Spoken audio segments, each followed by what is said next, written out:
আসসালামু আলাইকুম। কেমন আছেন সবাই? আশা করি সবাই ভালো আছেন, সুস্থ আছেন। আমরাও ভালো আছি আলহামদুলিল্লাহ। দেখেন তো এগুলা কি? এগুলো ছই পিঠা। ছই পিঠা বানানোর জন্য শুকায় নিছি। একটা ভুল করে ফেলছিলাম। ভুলটা আপনাদের সাথে শেয়ার করতে আসলাম। ভুলটা ঠিক না, মানে গল্পটা আপনাদের সাথে শেয়ার করতে আসলাম। কারণ এই ভুলের কারণে আমি এই পিঠাটা বানানো শিখে গেছি। গত শুক্রবারে নিহারি রান্না করছিলাম বাসাতে। তো নিহারির সাথে আমাদের বাসার সবাই চালের রুটি খুব পছন্দ করে। এটা সবাই মোটামুটি পছন্দ করে।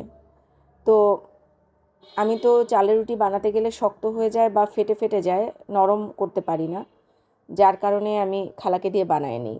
এই যে দেখতে পাচ্ছেন এই পিঠাগুলা, এগুলো আমি চুলার উপর দিয়ে শুকাতে যেয়ে পণ্ডিতি করতে যেয়ে পুড়ায় ফেলছি।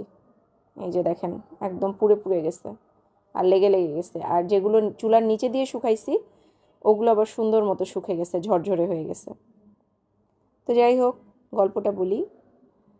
তো খালাকে বানাইতে দিছি, সব সময় খালাই বানায় দেয়। তো আমি আবার এবার বলি নাই তাকে যে কয়টা বানাতে হবে, সেও আমার কাছে জিজ্ঞেস করে নাই কয়টা বানাতে হবে। তো খালা একা একাই পুরো আটাটা মাখায় ফেলছে। আমি তো এসে দেখে অবাক যে এতগুলো আটা কি হবে, কারণ এতগুলো আটা দিয়ে তো রুটি বানাইলে এত রুটি খেয়ে শেষ করা যাবে না।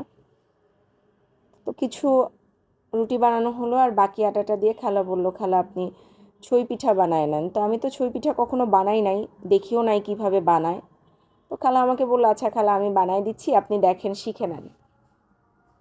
তো খালা বানাই দিল আর সুন্দর করে আমাকে শিখায়ও দিল কিভাবে হাত ঘুরাই ঘুরাই চিকন করে করে বানায় নিতে হয়।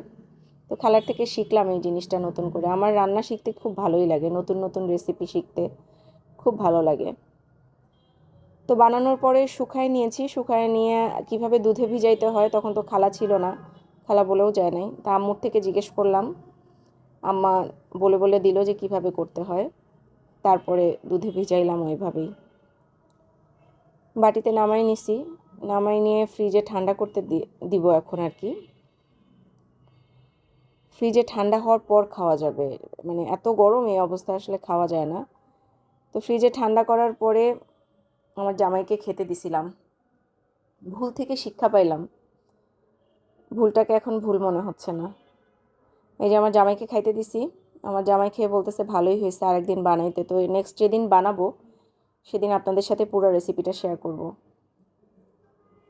ভিডিওটা কেমন লাগলো এটা আমাকে অবশ্যই জানাবেন কমেন্টস করে, আর ভালো লাগলে অবশ্যই লাইক, কমেন্টস এবং শেয়ার করে দেবেন। নেক্সট ভিডিও আসার আগ পর্যন্ত আজকের মতো আল্লাহ হাফেজ।